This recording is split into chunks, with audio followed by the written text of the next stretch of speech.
Namanya opsional itu bisa ada, bisa tidak, boleh ada, boleh tidak.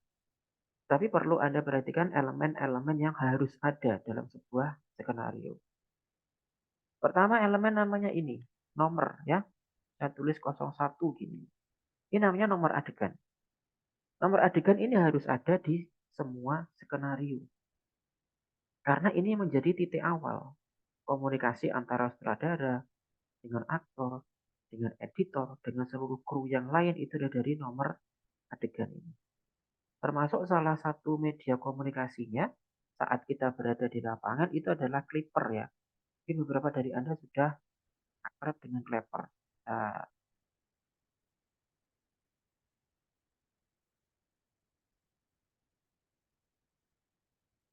clipper movie. Nah, contohnya seperti ini.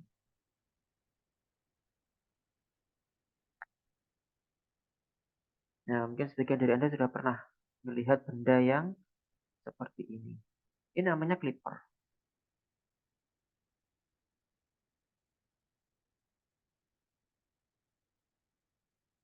Nah, clipper ini digunakan sebagai media komunikasi, editor terutama.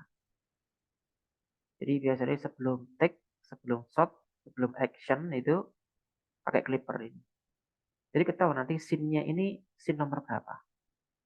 Ini erat katanya dengan skenario tadi ya. Yang sedang diadegankan itu scene nomor berapa. Kemudian take. Take itu udah berapa kali kita melakukan perulangan atas sebuah adegan. Karena jarang sekali ya. Jarang sekali satu kali shot, satu kali action itu langsung jadi. Itu jarang banget. Makanya ada istilah take. Misalkan scene 3, take 02. Berarti sudah di take 2 kali. Di take 2 kali masih belum berhasil lagi ya take sampai ke 3. Sampai ke berapapun. Nah, take yang sudah jadi itu biasanya istilahnya dibungkus ya. Dibungkus atau di wrapping. Wrapping up gitu biasanya mereka bilangnya. Itu dicatat nanti.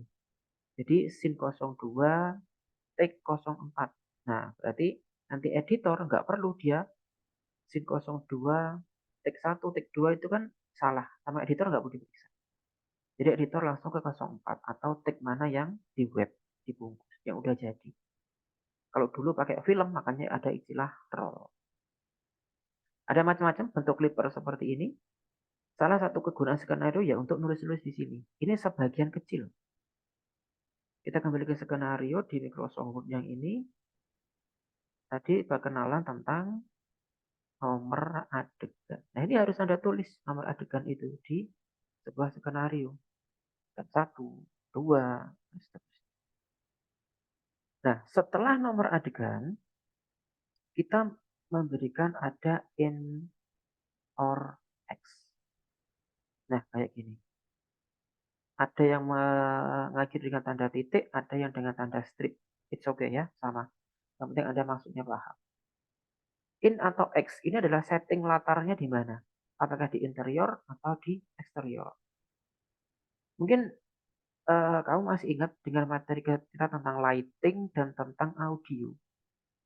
Tata cahaya di indoor dengan tata cahaya di outdoor atau internal dan eksternal itu beda. Jadi sutradara nggak perlu ngomong lagi. Penulis naskah nggak perlu bolak-balik kowar-kowar. Ini shootingnya di mana? Karena di sini sudah dikasih tahu in or X. Jadi di sini tulis salah satu. Misal gini, in. Nah gini. Sudah selesai. In or X. Gitu ya. Misal di sini kamar Aziz. Nah, kamar berarti kan istilahnya in. Gitu ya. Nah, pada saat in, Anda rencanakan tata lampunya nanti seperti apa. Cahaya ya atau lightingnya. Termasuk audionya seperti apa. Kemudian di sini setelah in R ada D1. Maksudnya hari pertama. Nah, D1, D2, D3 seterusnya. Itu melihat dari ide cerita. Bukan teknis kamu mengambil gambar. Karena gini teman-teman. Ini adegan satu berada di kamar. Kamar Aziz. Mungkin nanti di adegan ke-15, di adegan ke-12 misal juga di tempat yang sama. Nah, adegan-adegan di tempat yang sama itu biasanya oleh kru film diambil dalam satu hari. Jadi satu hari kalian ngambil gambar, itu biasanya di satu tempat yang sama gitu ya. Skenariomu itu mana tempat yang sama, itu langsung diambil gambar dalam satu hari. Meskipun suasananya beda, meskipun ceritanya beda. Jadi mereka satu kali datang ke tempat itu syuting beberapa adegan langsung. Paling cuma ganti baju aja, atau paling cuma ganti aktor gitu aja kan. Jadi nggak bolak-balik ke satu tempat. Karena nyeting tempat itu juga nggak gampang. Sehingga tempat itu disetting sedemikian rupa, lightingnya, audionya, bisa kita gunakan untuk syuting, baik siang maupun malam. Syuting besoknya bisa ke tempat yang lain. Syuting itu boleh random ya. Secara teknik, pengambilan gambar itu boleh random. Toh nanti yang edit adalah editor. Editor ngeditnya juga ngelihat. Nah, ini elemen pertama. Interior eksterior, kemudian tempatnya di mana, dan day one, day two, dan seterusnya. Ingat ya, day atau hari ini berdasarkan ide cerita. Bukan berdasarkan teknikmu saat mengambil gambar. Ada D1, D2, dan seterusnya. D1 itu biasanya dimulai dari ini. Subuh atau pagi itu sampai sampai malam biasanya. Menjelang sepertiga malam itu masih bisa kita katakan sebagai day one. Kalau sudah ketemu subuh lagi, ya itu berarti kita ke day. Kemudian elemen sekunder berikutnya adalah adanya narasi. Misal, contohnya.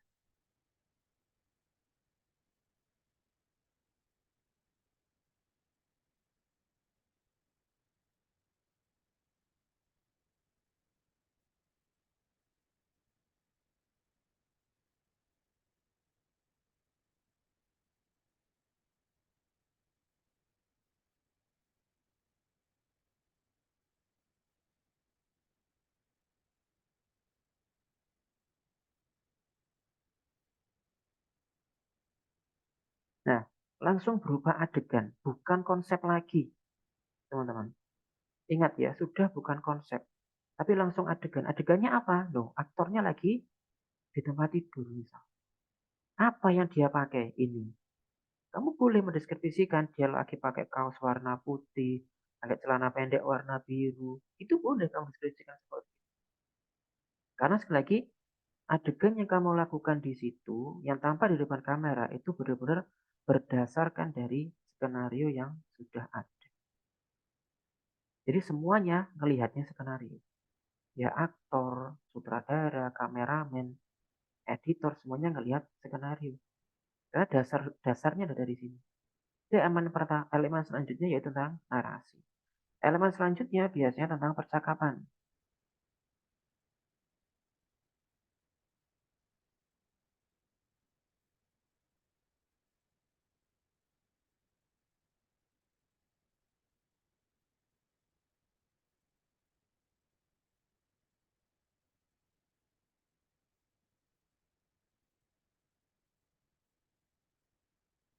Nah, ini namanya percakapan. Jadi ada elemen percakapan. Kalau misalkan di sini dua orang ya percakapannya ngapain? Gitu. Kemudian misal ada lagi, saya pernah dengan namanya voice over. Voice over itu percakapan, suaranya kedengeran, tapi orangnya nggak terlihat. Itu namanya voice over. Contoh, misal,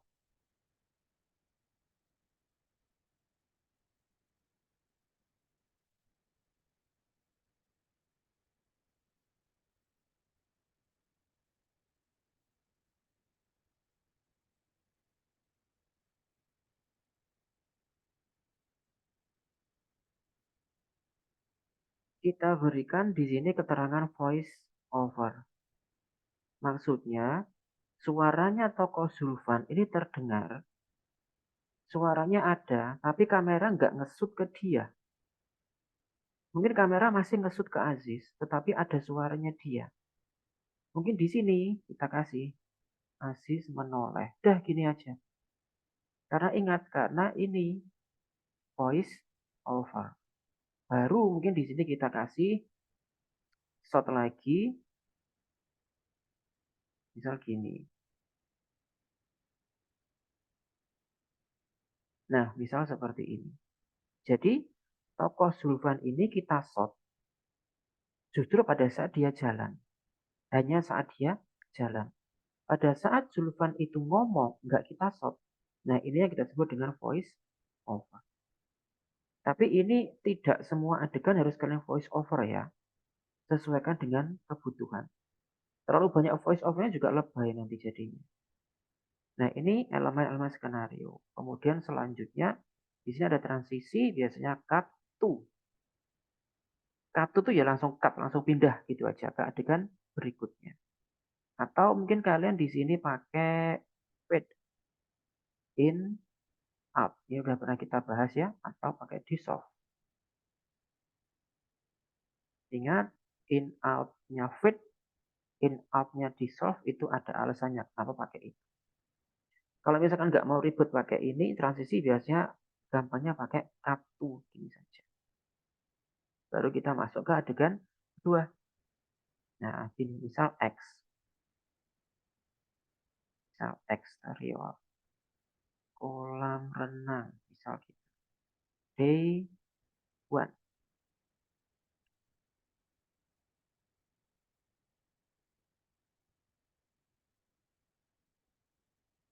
Berada di pojok.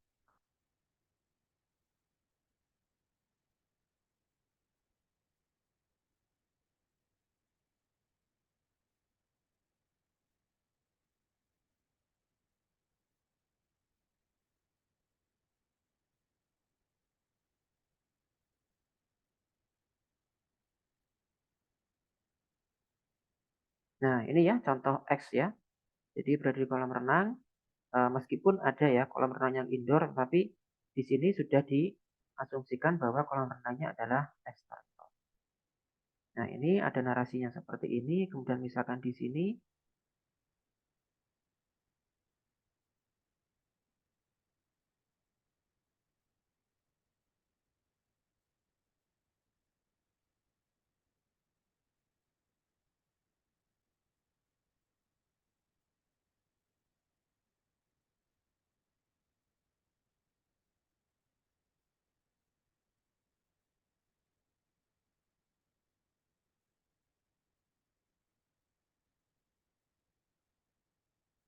di atas tadi kita contoh dengan dua orang percakapan. Nah, ini dengan satu orang saja. Misalkan begitu juga sudah bisa.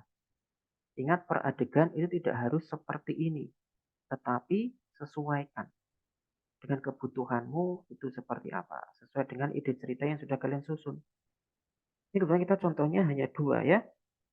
Tapi tidak menutup kemungkinan kalian akan punya banyak adegan. Tergantung sekali lagi bagaimana Anda menerjemahkan ide cerita ke dalam adegan per adegan. Jadi ini ya elemen-elemen skenario yang harus ada. Misalkan di sini kamu tambahin. Biasanya ada beberapa penulis skenario itu yang menambahkan dengan suasananya. Misal di sini suasana kos yang panas, misal gitu. Di sini juga misalkan kamu ganti gitu. Kolam renang terik di siang hari. Itu juga boleh. Atau misalkan suasana horor malam. Nah, itu juga boleh. Ya, ini sebagai opsional saja, sebagai tambahan. Tapi yang penting kalian sudah memahami elemen-elemen apa saja yang harus ada. Tuh. Silakan jika mungkin ada pertanyaan, saya persilahkan.